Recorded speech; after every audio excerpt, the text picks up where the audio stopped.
Buenas tardes, profesor. Mi nombre es Macarena Jerez y junto a mis compañeras hablaremos sobre la paraplegia. Buenas tardes, profesor. Mi nombre es Sofía Leal. Buenas tardes, profesor. Mi nombre es Carolina Leiva.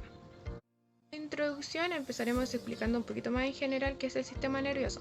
El sistema nervioso está constituido por dos grandes sistemas, el sistema nervioso central y el sistema nervioso periférico. El sistema nervioso central comprende al encéfalo y la médula. El encéfalo está constituido por el cerebro, el cerebelo y el tronco encefálico. Y por otra parte, el sistema nervioso periférico está constituido por el sistema nervioso autónomo y el somático. El sistema nervioso somático es voluntario, es decir, se encarga del músculo esquelético, y el sistema nervioso autónomo es involuntario y está encargado del músculo cardíaco, el músculo liso y las glándulas. Una de las patologías del sistema nervioso periférico es la alodinia, y en el sistema nervioso central, el Alzheimer, la esquizofrenia y la paraplegia, en cual nos enfocaremos en esta última. La paraplegia es la pérdida parcial o completa de una o las dos piernas. Esto es producido por una lesión en la médula, la cual interrumpe el flujo de información desde el lugar de la lesión hacia abajo, produciendo la pérdida de movilidad de las extremidades inferiores. Bueno, antiguamente el 80% de las personas que padecían paraplegia fallecían por problemas asociados a esta, y el 20% alcanzaba máximo los 3 años de vida.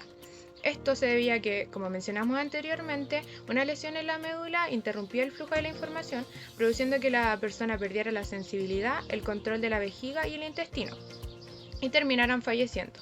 Además, porque había una insuficiencia de medicamentos en esta época. A mediados del siglo XX, la esperanza de vida aumentó gracias a 3 aportaciones. En primer lugar, Ludwig Guttmann estableció unidades de tratamiento especializadas durante la Segunda Guerra Mundial. En segundo lugar, se descubrieron los antibióticos, los que aportaban al tratamiento de las infecciones bacterianas. Y por último, los avances tecnológicos que aportaron a los aparatos auxiliares. Es decir, estos favorecían a la locomoción y la respiración de los pacientes. Santiago Ramón y Cajal fue el encargado de descifrar el por qué las fibras nerviosas del sistema nervioso central no se volvían a regenerar luego de tener una lesión, al contrario de las fibras nerviosas del sistema nervioso periférico, quienes sí se volvían a regenerar luego de producir una lesión en ellas. Santiago Ramón y Cajal trasplantó un conejo nervios del sistema nervioso periférico al sistema nervioso central.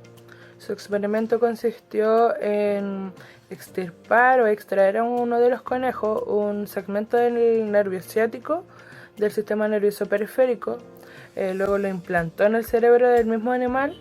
Después de un tiempo se observa que del nervio habían crecido nuevas fibras nerviosas y sacó como conclusión que las neuronas centrales bajo determinada condición podrían regenerarse.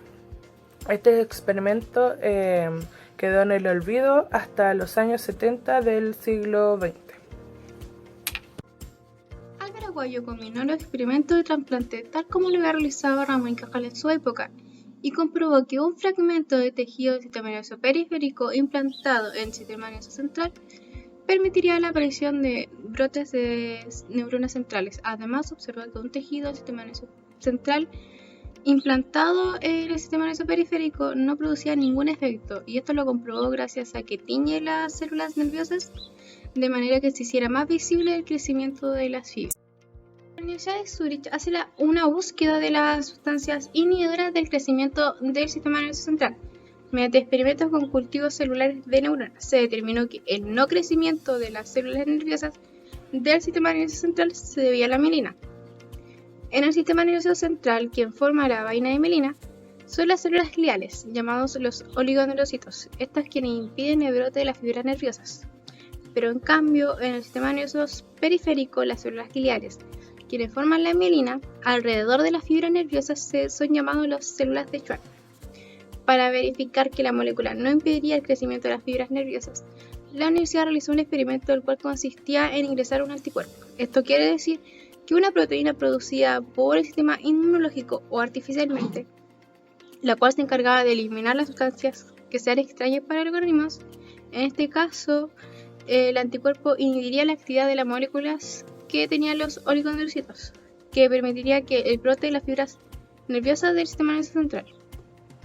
Se introdujo un anticuerpo para el oligondrocito en un fragmento del nervio óptico, es decir, en el sistema nervioso central. Se observó que el fragmento del nervio comenzaron a crecer brotes de neuronas.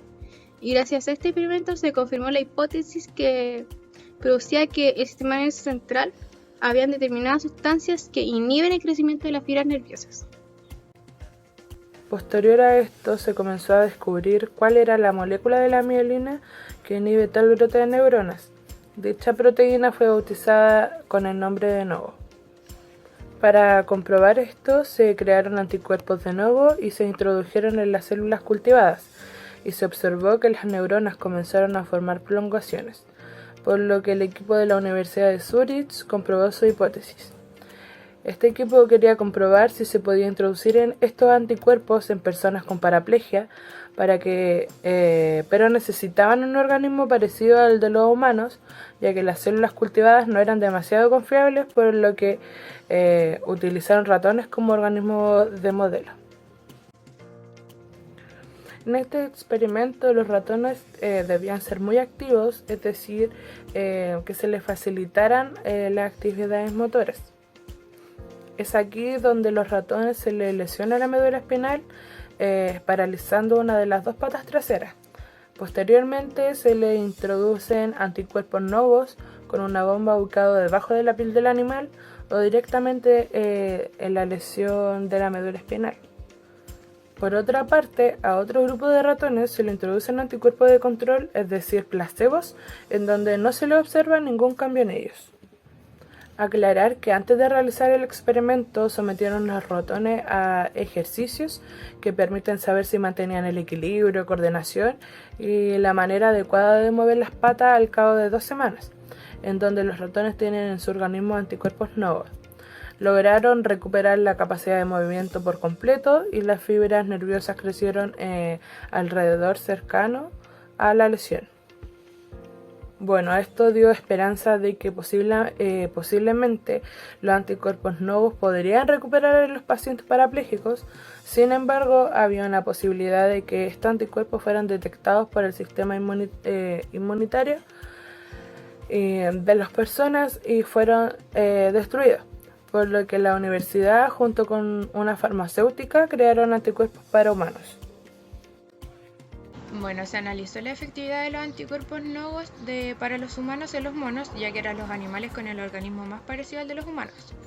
Para realizar esto se le hizo una incisión en la médula de los monos, lo que le producía la limitación del movimiento de una de las manos de ellos.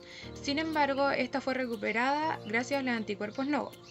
Tras 20 años de investigación, recién en el 2006 comenzaron los experimentos clínicos.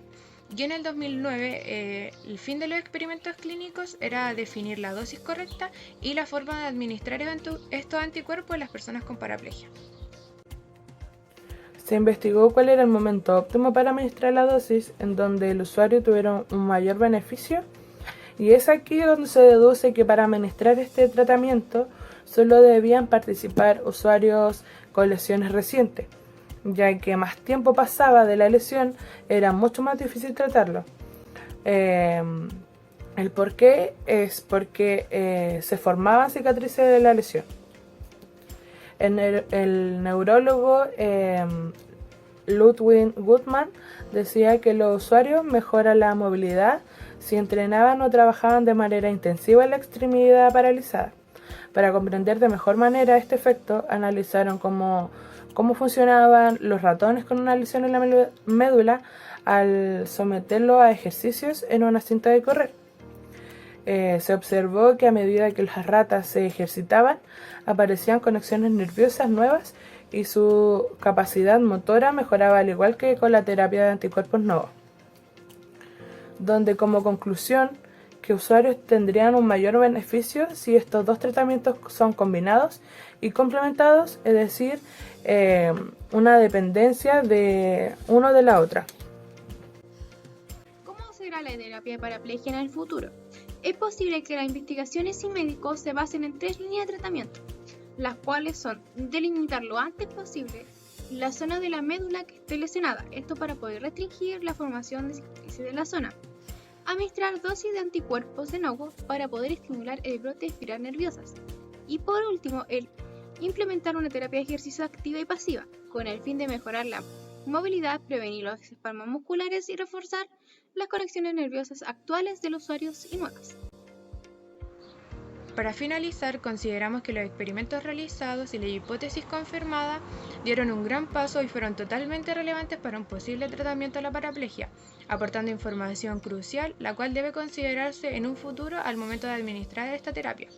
Recalcar que la actividad física es totalmente relevante en la rehabilitación de estos usuarios.